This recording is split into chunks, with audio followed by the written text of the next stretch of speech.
Hello, and welcome to this experiment in answering reader queries. I, like so many other people, am working from my home office. That's where you are right now. Um, we all are getting this kind of voyeuristic interest in each other's lives via Zoom. So I think I'm just going to roll into that rather than roll away from it with a maybe a little tour. I won't show too much of the office because one of the things I'm doing during this period of incubation is reorganizing my filing, which I hate beyond almost all things. I am years behind on it. So the beyond the camera, there's rather more disorder than is usual or than I'm proud of. But here are some things going on in here, if you are curious. Um, Kevin Cruz, the Princeton historian, said that if you do broadcast from your home office and his book is not in the image, he will never forgive you. I organize books alphabetically by author, starting on the third floor in my wife's office. Nonfiction runs through one part of the house, and fiction and poetry in another. So it's just a coincidence that it's Hamilton over there and Richard Evans over there. That's dictated by the alphabet. Um, so sorry, Kevin.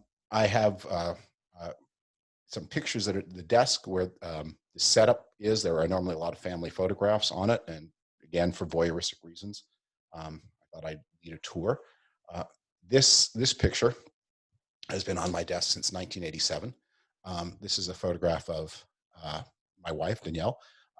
This is taken just a couple of weeks before I first met her. As some of you know, I can be kind of a stiff or inward person. And I think this picture sort of sums up why I met Danielle in 10 minutes. It was all over, and it's been all over ever since. Um, a photograph of my parents on the day that Danielle and I were married. That for Canadians, that's Barbara Frum and my father, Murray Frum. That is the summer of 1988. This is an inspirational picture. This is my father, who would have probably been at this point in his later 20s as a young dentist in Toronto. That's his office. He was very proud of that equipment. He went on to a career in business, but he started as a doctor of dental surgery and was known as Dr. Frum all his life.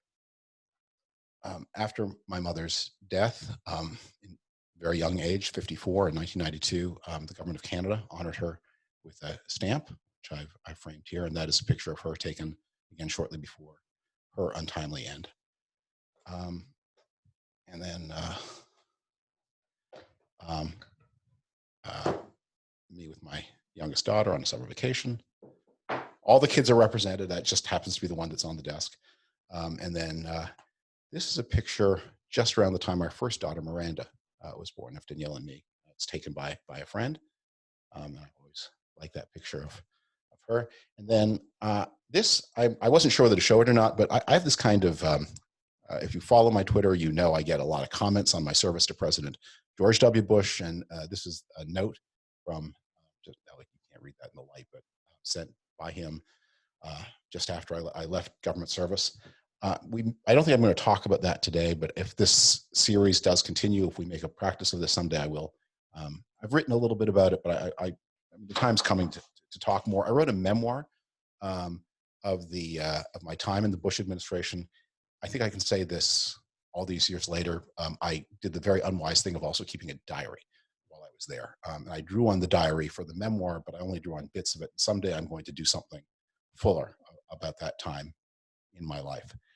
But what I asked people to send questions by email or Twitter direct messenger, and many people did. I'm going to try to be pretty strict about meeting an hour's discipline in this format.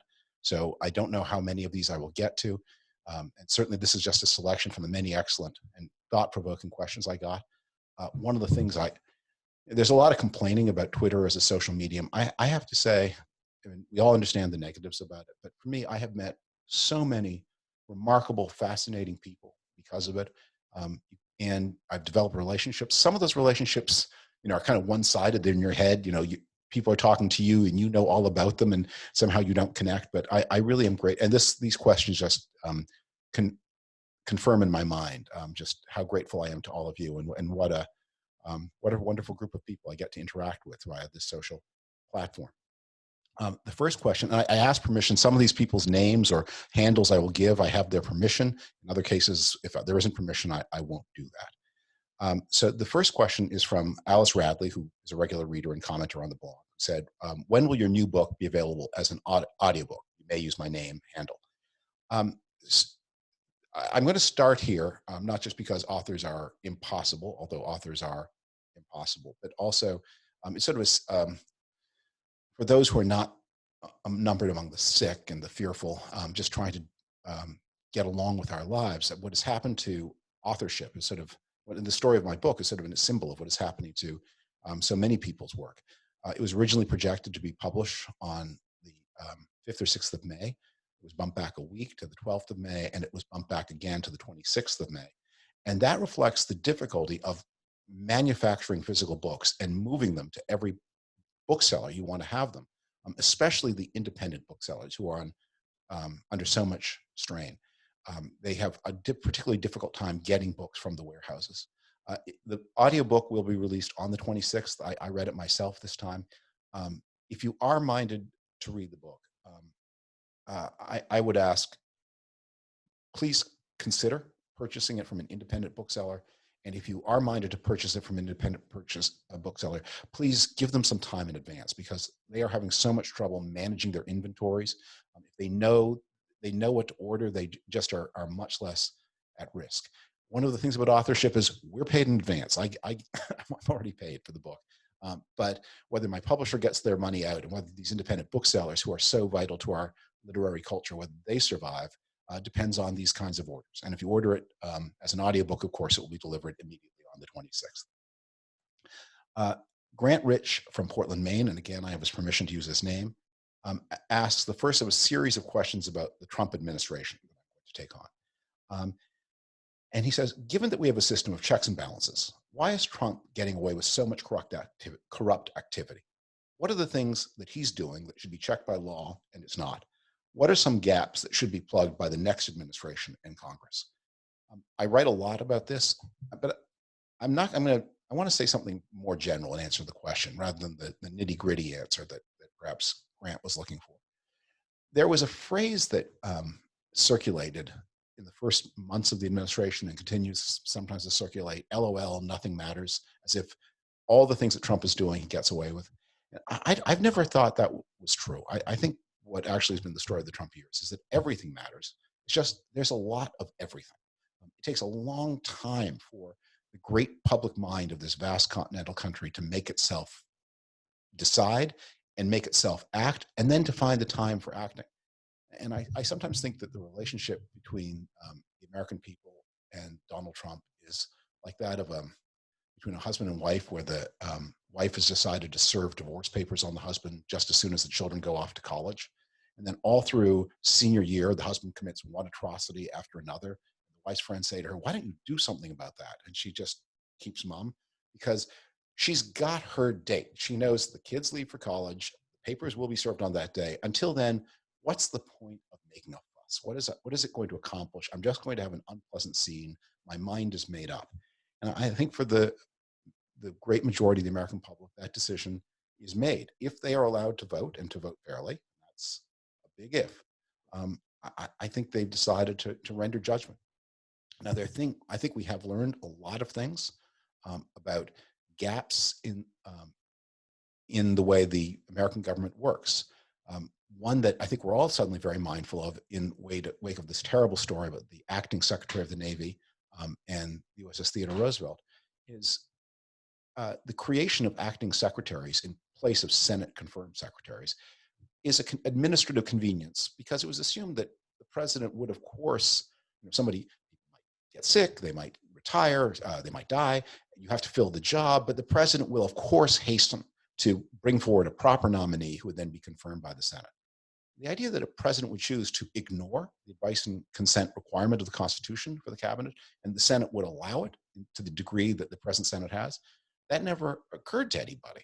And so I think that's one of the things that will have to be addressed. And there are many others, and that is a major theme of the coming Trumpocalypse book. But there is a hazard, and I think we need to keep this in mind. You cannot write laws to anticipate every contingency. And in a way, you probably shouldn't write laws because you just make the system dense with rules. There really is not a good way to write laws around the question, how do you control a corrupt and incompetent and selfish president? Because that person, or at least the people around that person, will figure out ways through these laws once they have that extraordinary power. The ultimate checks on the system are democratic, not legal. And uh, we tasted some of those checks in November of 2018. I hope we'll get to experience more of them in November of 2020, although with many dangers, of course, between November of 2020 and January of 2021. So speaking to that, a reader from Finland who did not give me permission to use the name said, hey, a question. Do you think Biden has a chance against Trump in the November election? If yes, why? And many people asked variations of that question. So pundit disease, look, we all think we're experts and we all in fact don't know any more than anybody else, probably less. But I don't think this election is going to be very much about Joe Biden at all. I think there's an argument among sort of more left-wing people, among supporters of Bernie Sanders, that there won't be enthusiasm about Biden. I don't know. I know I've met lots of people who are enthusiastic about Biden, and certainly the Democratic primary voters of South Carolina. So many of them older and African American, they seem pretty enthusiastic about him. But there's going to be no lack of energy and enthusiasm in this election. And the fact that it's energy and enthusiasm against the incumbent, every vote counts the same if it's, well, actually, that's not quite true, not in this country, but within any given state, every vote counts the same if people are allowed to cast it. So the great question mark over this election is not about Biden and his strengths and weaknesses as a candidate. And it's certainly not about Donald Trump and his record, which will be execrated. It's, will people be allowed to vote? Will the vote mechanism be allowed to go forward fairly? And that is a huge and very frightening question. The pandemic creates many opportunities, but frankly, Republican state legislatures since 2010 have been bending the rules of American democracy in a way that we have not seen since before the advent of the civil rights era. In many ways, worse even than before, even than in the modern history of the United States. And those are Donald Trump's most important resources as he goes into this election. Not how many votes are cast, but who is allowed to vote in the first place. A reader named Howard Foreman, who's a regular commenter on the Twitter feed, says, seeing John Cornyn, and that's the senator from Texas, as you know, and so many other elected officials coordinate on the modeling is the problem message. Yesterday brings us back to hurricane season and the efforts of the White House scientists. Sorry, I read that wrong. Anyway, seeing John Cornyn and so many other elected officials coordinate on the modeling is the problem message brings us back to hurricane season and the efforts of the White House to blame scientists. Is there a path forward to getting a real majority of our country to trust in science, data, facts again? Because we certainly did in the past. It was a minority that engaged in conspiracy theories. I wrote years ago a history of the 1970s, and in that history, I made a remark. I said that it's a very striking thing if you watch movies from the end of World War II until about 1970. Whenever they bring forward a man in a white lab coat, he's the guy with the answers. He's the one who tells you how time travel works or how to shrink the submarine to microscopic size so it can go in the bloodstream. Sometimes he has a German accent, but he's the answer man. He's the guy who moves the plot forward by telling you how the device will work. Beginning in about 1970, and certainly after about 1975, if there's someone in a white lab coat, he represents arrogance, hubris, folly of all kinds, and we will see him later in the movie disappearing down the gullet of the Tyrannosaurus Rex. He thought it would be a good idea to revive. I think there has just generally been a turn against expertise in American society. Many of you follow Tom Nichols. He wrote an interesting book on just that subject. And it has some deep roots that I tried to explain in the 70s book. This pandemic may go far to alleviate some of those doubts. But on top of that layer of cultural change, I think there's also something very specific going on, which is that there have, on a certain range, not of scientific issues, on climate, on the pandemic, there was a political incentive for one party and its communications apparatus to attack science. Republicans are very pro-science when the issue is genetically modified foods, or when the issue is nuclear power, and then they're happy to quote scientists. But there have been some very salient issues where the science was not on their side, and so they organized a much more disciplined communications system than Democrats have, to persuade their followers that the scientists were somehow out to get them. I think as we absorb this pandemic and how much danger we are exposed to by not taking expert advice seriously, and as some of the political changes that we'll talk about later that I see coming ensue, I think we'll find that although we'll continue to have a problem with people wanting to trust expertise, and it shows up in the anti-vax movement, which cuts across political lines. I mean, there are left-wing and right-wing anti-vaxxers. The attacks on Bill Gates that are a phenomenon both of, well, of all parts of the fanatical internet and Twitter sphere. I think that will always be with us, but we may see, depending on what happens in 2020, some change in the incentives for the Republicans on the question of how you talk about science and scientific knowledge. I've got a related set of questions here about political attitudes on a deeper level. They form a kind of group, but I mean, I'll take them on one by one. Well, let me see what. Okay, let me start with the middle one. And did this person? It's not clear whether I can use this reader's name or not, so I won't. This is perhaps too general to be of much use, but my concern is that you sometimes seem far too optimistic about a path forward. Well, there's a switch. I don't usually seem that way to me. I often um, tell, I often explain to my wife when she's questioning me, there are very few Ashkenazi optimists, that there was a Darwinian selection for Ashkenazi pessimists. Those who said, let's pack our bags and get out of here at a higher survival rate. But you sometimes seem far too optimistic about a path forward. What would you tell a conservative like me who agrees with every word you say about the dangers of the Trump administration to our institutions, our standing in the world, and so on, but who also in good faith does not see the current Democratic Party as in any way likely to restore those institutions and that standing when restored to power, as they surely soon will be? I worry that in your understandable and valid concerns about the president, you may recoil too far to an opposition party that is itself on a trajectory to continue the deviations, albeit more slowly, differently, and in different directions. Put aside whether my view of the situation is accurate. If you were to hypothetically enter into it, what advice would you have other than to turn out from politics or cast votes for hopeless third-party candidates? All right, so that's a powerful question. It may be more powerful to me than to more liberal-minded listeners, readers, viewers. Let me put it this way. First, I think in politics, while you always have to be mindful of the possibilities of the future, you really have to solve one problem at a time. And it's true that sometimes when you solve one problem, you prepare the basis for the next problem that you will have. But because the future is so unpredictable, you shouldn't worry over much about that. You have to solve the problem you have now.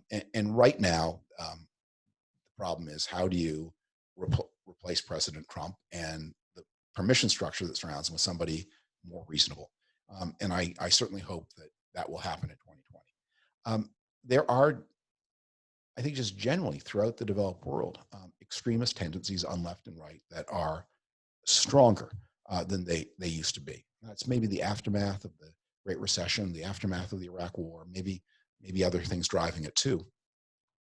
It is an issue, and certainly the center of gravity feels weaker than it did in the 1950s and 60s, and not just in the United States, where the center of gravity, reflected the institutions of the U.S. Senate and other things like that, but just generally through the world.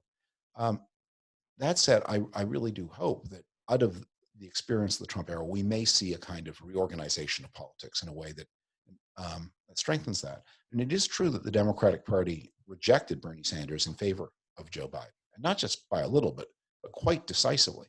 And it's also true that a lot of the events in the Congress since 2018 have reflected the House leadership's much greater deference to the more conservative members of the Democratic caucus than to the more liberal members. But I suppose my most fundamental answer to all of this is, I think one of the things that I've really had to learn the hard way from the past 20 years of American politics is the dynamic nature of politics, and how uh, the just the map of the landscape is different. The coalitions are different. The problems are different, and you find yourself when you are active long enough, just inhabiting a very different kind of landscape. And so people are going to go through their lives and find themselves having to make different kinds of decisions under different kinds of circumstances from those they ever anticipated when they were younger. Um, I don't believe that, for example, that socialism is meaning central control of economic decision making, meaning favoring state over privately owned enterprise. I don't think socialism is back, and I think that was just an artifact of people overreading Bernie Sanders' success in 2020 in the way that some pundits overread Donald Trump's success in 2020. And Bernie Sanders discovered in 2016. Bernie Sanders discovered in 2020 that no Americans were not yearning for socialism. They were yearning for a slightly better deal. And a lot of the job of politicians is understanding what the voters are saying and then um, not overinterpreting it and not overstepping the permission they get. There's a phrase that I think it was coined by Noam Chomsky, and it was the title of a book called "Manufacturing Consent." Chomsky means manufacturing consent is a bad thing. It's a conspiracy, but in fact, that's what politicians are there to do for a living. They are there to because consent doesn't pre-exist. It's not something the voters don't actually all their multiple millions have opinions that you can aggregate, and that adds up to a will of the people. Politicians have to go out there and link together in a daisy chain permission from a functioning majority of the electorate. And how they do that is going to change dramatically over time. Um, I don't know how I will vote in the politics of the 2040. Should I make it that long? Um, and I don't. I think I need to begin to know what the questions are. And I think many people who are more liberal minded may find themselves in the 2040s or sooner in a situation where they are as puzzled as I was in the 2010s. I think for me, and then I'll take some more of these questions, but um, one of the things that has been so both powerful, sometimes inspiring, and sometimes painful about the Trump years is you go into politics in service to a series of commitments. And when you start and you sort of link them together at the beginning of your career, you join a grouping where you think the commitments are more in harmony with your own commitments. And maybe you tend to assume when you're in your 20s that those commitments will stay in stable relationship to each other forever. But then it's like undulating ground or sometimes an earthquake. The commitments begin to pull apart, and you realize commitments are in conflict one with another, and you have to choose. And maybe until that moment of choosing, you didn't even yourself know which of those commitments was more important to you. That you thought they would be in harmony, and then you discover they're not in harmony, and you have to choose. And through the Trump era, I mean, I've been in a where things I was always for free trade. I was always for U.S. leadership of a Western security alliance, and I always thought that would fit easily with other things I was also committed to. In the Trump era, it didn't, and I had to choose. Other people who are, or at least were, friends of mine, found that their commitments, their sense of, and I won't characterize them, but they had commitments and they jettisoned free trade. They jettisoned US leadership. They jettisoned even integrity in government in order to follow other commitments. And some of them were just, doing it for money or fame or notoriety or cowardice or groupthink. But some acted in I wouldn't say public spirited ways, but on the basis of some kind of sincere internal conviction. And I think that will have that is just uh, the nature of political change. Um, so that sets up a question from Julie Sandler, whose name I am allowed to use. I know you're a Republican, but why should anyone who follows you become a Republican? Well, I was talking to a young person the other day who said in a rage about something, if I live 80 more years, I will never vote Republican. And I said to this young person, 80 years is a long time. And you just don't know. And you don't know what the politics of the 2040s are going to be like, 2050s, 2060s. So I'm certainly not going to recommend today that anyone who's not struggling with the difficult fate of being a Republican in the Trump era sign up for it right now. But there are going to be new questions. And the best commitments of the Republican Party toward markets, toward private property, toward respect for the role of creative business and entrepreneurship, those commitments are going to become important. And it's not, as the previous questioner said, it's not impossible that the Democratic Party moves off to the left or moves in a protectionist direction. I mean, I think of the agonizing predicament that many of my British friends faced, where people who had been conservatives with David Cameron and George Osborne and found themselves in a quandary where their party was converted to the folly of quitting the European Union, and they would have happily reoriented themselves to a Labour Party under the leadership of someone who was a decent and capable person who was also forthright about support for the European Union. But Britain went through the trauma of exit from the European Union with a Labour Party that was almost as pro-exit from the EU as the Conservative Party was. And so there are moments that come where people who are, where the parties of the center and the center left may offer challenges as difficult to those of the right. I missed the point about the question about supporting third party candidates. So long as there's an electoral college, the presidential system will be a two-party system. So long as the presidential system is two-party, I think it just follows the rest of the system will be two-party. And third parties don't go anywhere. I think we have to be active inside parties. We have to remain. We have to work within them, and we then have to work for reforms of the system generally that make it harder for the parties to do damage in a way that Republicans have done in the 2010s and Democrats have done at other points in history. Third related question in this area. Hello, David. I've been following your work with interest since your debate with Steve Bannon. I did a debate in Toronto with Steve Bannon in 2018 or 19. And that's on YouTube and many links to it. And I'm looking forward to reading your new book. Thank you. My question is, with Bernie Sanders' support stemming mainly from young people and Biden's support mainly coming from older people, do you think that the Democratic Party and the nation as a whole is going to shift radically leftwards in the near future? If you have time for a second question, what do you make of Sanders supporters online saying they will not vote for Biden? And this person asked that the name not be used. So the Sanders supporters online who say they will not vote for Biden reflect Sanders supporters online. I don't think that's who Sanders supporters in the electorate were. And indeed, I think one of the things we learned from the 2020 primary, as opposed to 2016, is that Bernie Sanders was seen by many Democrats who are not highly online as being a normal kind of Democrat, somebody acceptable for Democrats to vote for, but who was less effective a choice than Joe Biden. It doesn't look to me like the Democratic Party is going to shift radically to the left. It looks to me rather that Sanders was a full spectrum left winger, and he stood for a lot of things inherited from the American left that many of them were anathema. There is not much romanticism about Fidel Castro in the United States, and certainly not in the state of Florida. And Bernie Sanders' inability to separate himself from that part of his heritage, that was lethal to him. But Sanders, I think, found three issues where the country wanted an answer, and he gave an answer that a lot of people found compelling. One of them is making the healthcare system more universal than it was left by the Affordable Care Act. The second was doing something about the burden of college debt on the young. And the third was the low pay received by people working at the minimum wage or just above it. And he was able to articulate on those three issues a set of positions that a lot of Americans, not a majority, a lot of Democrats, I should say, not a majority, found compelling.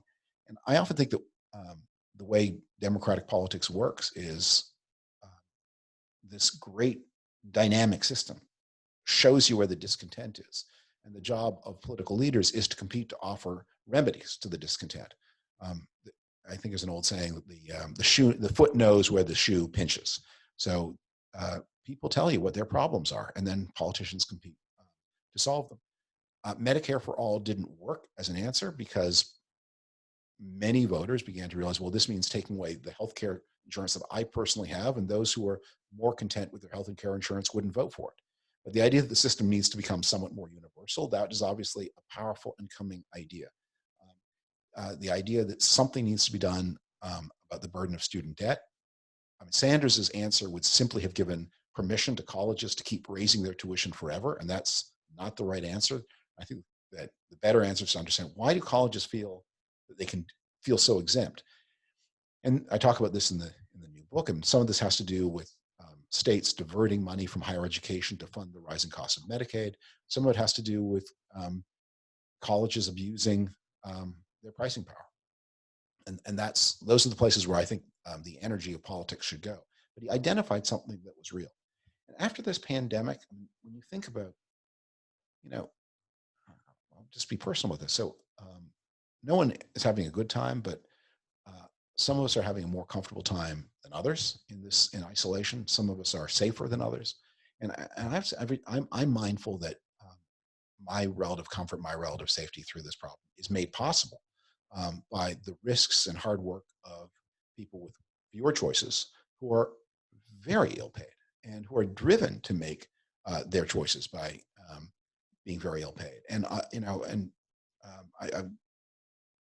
I'm sure the grocery workers appreciate it when you say thank you for your hard work. I think they'd appreciate an extra $3 an hour a lot more. And after this crisis, it seems kind of indecent that they shouldn't have it. They should have it now.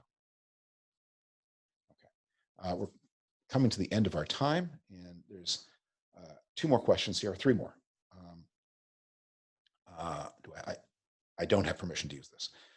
What is your opinion about the merits and feasibility of changing the federal judicial nomination process so that it is less political?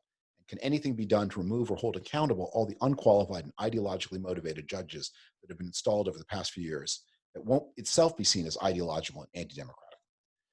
Great question, and a question that deserves a lot of thought. First, I would say the reader used the phrase federal judges.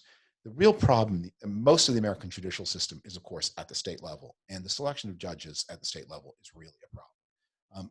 And maybe this is the Canadian in me. I'm just shocked by the idea that Americans elect judges, and they elect judges in races that cost money, where the judges have to fundraise from the lawyers who argue in front of them and the interest groups represented by those lawyers. That strikes me as just a scandal.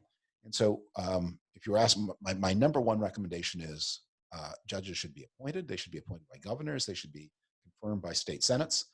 And then the second thing is the idea of life tenure for judges. I'm sure it made sense in the 18th century when people died in their 50s and 60s, but it's just way out of date nowadays. Judges should serve for a fixed term, a long fixed term, 10, 20, 15, 20 years, but a fixed term. And then they should come off the bench. And then, because you're worried about, okay, well, how do they retire? Like, what happens to them afterwards? Do they get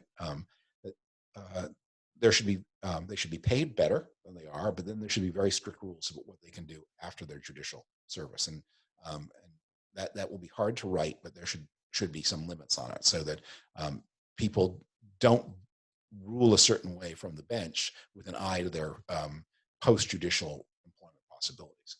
At the federal level, again, I think life tenure I think it should be 19, 20 years. Federal life tenure is just the age where people are living to be 80 and 90. It's just a mistake. And it means that, for one thing, that judges are just carrying around in their minds mental images of a country that's as dead as all of their friends. They don't live in the country as it exists anymore. They're isolated enough as it is, but when you're an already isolated person in your judicial cell, and then you get to be 70 and 80 and 90 years old, how do you interpret laws for what ought to be a growing country? I don't know a lot about what you can do to get these judges off the benches. I think there are, I think, but there, you can certainly make it would not be very controversial to make the non-Supreme Court part of the federal judiciary bigger, and given the backlogs in federal court cases, there may be anyway a good argument for it. And so long as the present balance of the Supreme Court holds, I think changes, the normal flux of politics will take care of a lot of problems.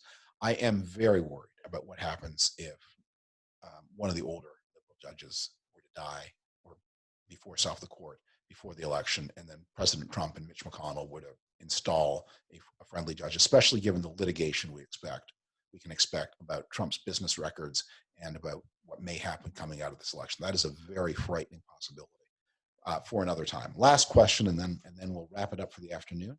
And this is from Mikhail Mikhailovich, um, uh, who says, I was curious about your apparent distaste for video games. Is this concern limited to addiction, or do you think they're generally a waste of time? Would you be open to having your mind change some suggested games you could play? I think this is a question I haven't thought a lot about. It may be many years of scolding one of my children on this question. It has tinctured my views. Although Danielle reminds me, I showed her this question. She reminds me of something that happened with, it was our son Nat, our middle child. He was a big video game enthusiast. And we were always telling him, why didn't you get off the thing, go play outside? And she went up one day and he was working on some baseball thing. And she said, nah, just get off the computer. And he said, okay, but I'm just trying to figure out how to price the popcorn at my popcorn concessions so that we can have a revenue stream so that I can hire the players that I want. And and she began probing him. And it used to like a Harvard Business School case study on how to manage a baseball team. And she listened to him for about 10 more minutes or a few more minutes and then said to him, I'll tell you what, Nat, you just keep playing that game. So I'll try to modulate my old fogeyism. It does creep up on me from time to time as I'm getting to be kind of an old fogey. And I'm going to try to keep in mind that obviously video games bring great happiness and pleasure to many people. And in these housebound days, we need what pleasure we can get. Thank you for the attention. I hope this was interesting to people. It was certainly fun for me. And it was most fun for me to get to know better the people who I am thankful for paying attention to my work. If there's good response to this, let's do it again in a couple of days. And I will on Twitter explain new ways to offer questions. I'm going to leave my direct messages open for a little bit. So that's one way. Email via the davidfrum.com website. There's an email box. That's another way. Or you can write to me, care of The Atlantic, and that's first name with a dot, last name @theatlantic.com. And thank you for your attention.